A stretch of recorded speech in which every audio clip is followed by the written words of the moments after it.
Assalamualaikum warahmatullahi wabarakatuh. Perkenalkan, nama saya David Primayuda dan kawan saya M. Yonanda Saputra. Di sini saya kelompok 14 ingin menjelaskan materi tentang uji MANOVA. Pengertian dan tujuan MANOVA. MANOVA didasarkan pada keinginan untuk menganalisis hubungan ketergantungan yang merupakan perbedaan dalam serangkaian tindakan tergantung pada serangkaian kelompok yang dibentuk oleh satu atau lebih tindakan independen kategoris. Dengan demikian, MANOVA merupakan alat analisis yang hebat yang sesuai dengan beragam pertanyaan penelitian, apakah digunakan dalam situasi aktual atau eksperimen kuasi, yaitu pengaturan lapangan atau penelitian survei yang ukuran independen kategoris. MANOVA dapat memberikan wawasan tidak hanya sifat dan kekuatan prediktif dari tindakan independen, tetapi juga hubungan timbal balik dan perbedaan yang terlihat pada seperangkat tindakan tergantung. Dan asumsi dari MANOVA mengikuti semua prinsip desain dasar ANOVA, namun dalam beberapa kasus sifat multivarian dari tindakan tergantung membutuhkan perspektifnya unik. Pada bagian berikut ini kita akan tinjau kembali prinsip-prinsip desain dasar dan gambarkan masalah unik yang muncul dalam analisis MANOVA. Persyaratan ukuran sampel keseluruhan dan oleh kelompok digunakan yang paling berbeda untuk MANOVA, dan teknik lain yang menilai perbedaan kelompok seperti uji T dan ANOVA adalah bahwa persyaratan ukuran sampel berhubungan dengan kelompok individu dan bukan total sampel per SE. B.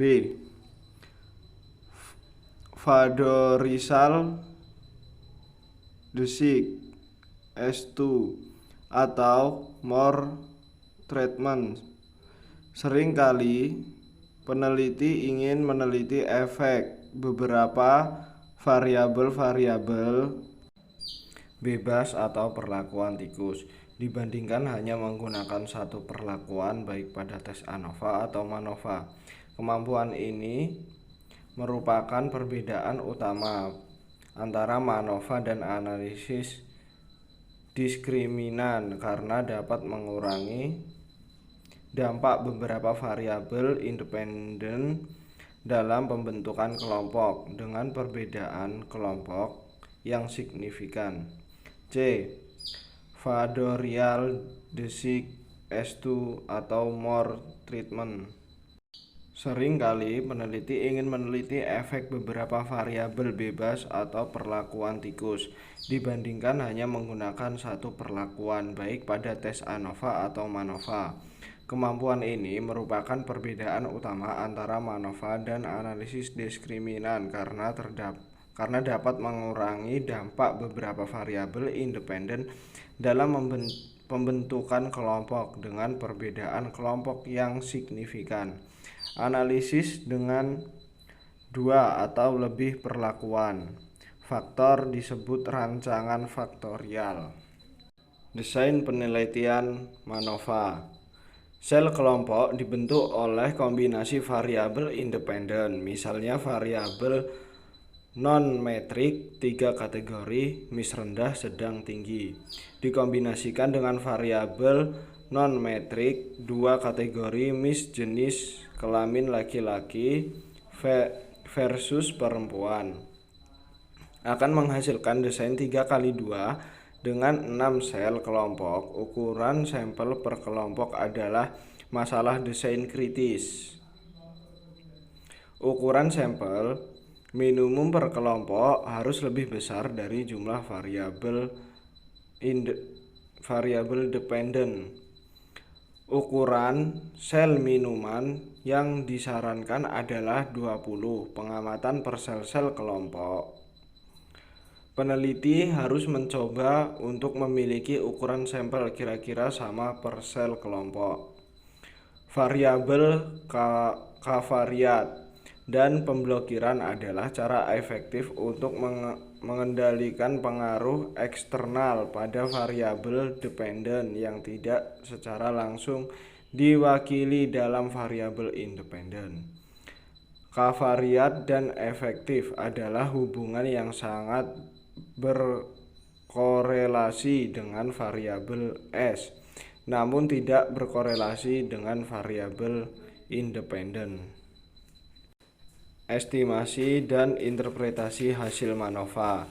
Estimasi model MANOVA dan menilai keyakinan secara keseluruhan setelah analisis MANOVA dirumuskan dan diuji untuk memenuhi asumsi penilaian perbedaan yang signifikan di antara kelompok-kelompok yang dibentuk oleh perlakuan dan dilanjutkan. Prosedur estimasi berdasarkan pada model linier umum menjadi lebih umum dan isu-isu dasar akan dibahas. Dengan model estimasi, peneliti kemudian dapat menilai perbedaan berarti berdasarkan pada uji statistik yang paling tepat untuk tujuan studi. Selain itu, dalam situasi apapun, tetapi terutama karena analisis menjadi lebih kompleks, peneliti harus mengevaluasi kekuatan uji statistik untuk memberikan keyakinan yang tinggi pada hasil yang diperoleh. Cara tradisional untuk menghitung statistik uji yang tepat untuk ANOVA dan MANOVA didirikan lebih dari 70 tahun yang lalu. Dalam beberapa tahun terakhir, bagaimanapun model linier umum GLM telah menjadi sarana populer memperkirakan model MANOVA dan ANOVA.